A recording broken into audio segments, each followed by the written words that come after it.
Syria. What will happen there between Saudi Arabia and Turkey?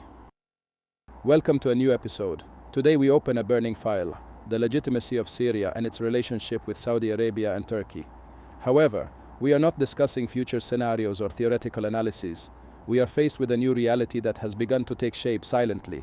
The regime of Bashar al-Assad has been its downfall. Iran withdrew completely and pulled out its militias, and Russia is no longer more than a force confined to its coastal bases. In contrast, Turkey stands as an advanced player. But the fundamental question is, where does Saudi Arabia stand in all this? Does it enter the scene late, or does it take the initiative to return Syria to the Arab fold, this time with new conditions? Today's Syrian reality is not what it was. We are not talking about a center state, but about geography divided in loyalty and sovereignty in the north. Turkey is extending its hand forcefully. In the east, local councils are allying with tribes in Damascus. A new elite leads the state, but it is closer to Ankara than any Arab capital. The political vacuum is large, and the security vacuum is larger. But in politics, a vacuum does not last. The one who fills it writes the features. The feature: what does Saudi Arabia want? Saudi Arabia does not seek to impose dictates on Syria. However, it aims for three major goals: to protect the Arab depth. Damascus is an Arab city, and Riyadh will not leave it to become a Turkish annex or a joint project for foreign intelligence agencies. Contain the chaos before it spreads. Smuggling of armed factions, extremist cells, all are threats that could cross the southern border. And to the west, ensuring Syria's return to the Arab surroundings without foreign conditions, without guardianship from Ankara, without lingering influence from Tehran, and without stipulations from Moscow or the West.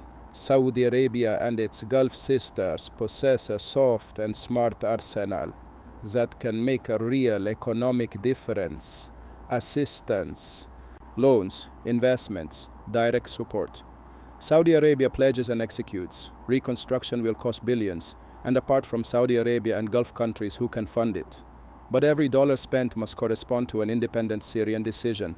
Diplomatically, Riyadh restored Damascus to the Arab League, and when the regime changed, it opened channels of dialogue and welcome, and moved internationally to break Syria's isolation, but with Arab conditions. Security-wise, coordination with the United Arab Emirates, Qatar, Jordan, and Egypt to contain any disorder or return of armed chaos.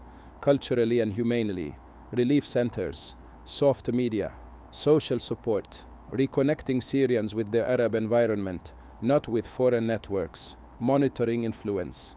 Turkey today has actual influence in Syria, but Riyadh will not let Damascus be managed from Ankara to avoid a repeat of the same destructive Iran scenario. What is to be done? Flexible balancing, no public confrontation with Turkey, since tension does not serve anyone, and relations with Ankara are excellent. Therefore, both parties must understand how to distribute power there without conflict. However, there should be no free mandate to Ankara either. Support moderate local forces that are not affiliated with Turkey. And leveraging the reconstruction card. Whoever wants Saudi money must accept a Syria with Arab decision-making. Saudi Arabia realizes that Turkey is an important player, but it needs to work to be the player defining the role's boundaries. The Turks do not receive its outcomes. We must remember the 70s, and how the Saudis relinquished their position in Syria in favor of a sectarian group that, after the Khomeini revolution, leaned towards reliance on Tehran and hostility towards Arabs. Scenarios. The future for Saudi Arabia and Turkey. 3 scenarios. A conditional flexible partnership where Riyadh and Ankara share tasks. The first finances and the second contributes to security calming. Possible if Turkey respects the Arab red lines. Controlled competition. A race for influence. Calmly without exacerbating the situation. Damascus is getting closer to both parties and benefits from a proxy escalation, which is the most dangerous scenario, where Syria becomes a battleground for Saudi-Turkish conflict. New, but it seems that Riyadh and Ankara are working to avoid it. Caution is necessary. In conclusion, Syria after Assad is a test for the entire region, but it is a rare opportunity for Saudi Arabia to establish wise Arab leadership that brings Damascus back to its Arab heart. The Saudi, indeed Gulf, message is clear. We are here not to reproduce tyranny, nor to leave the field to non-Arab forces. but to shape a new, free, Arab sovereign Syria, with a shared vision crafted by Damascus and Riyadh, not Tehran or Ankara.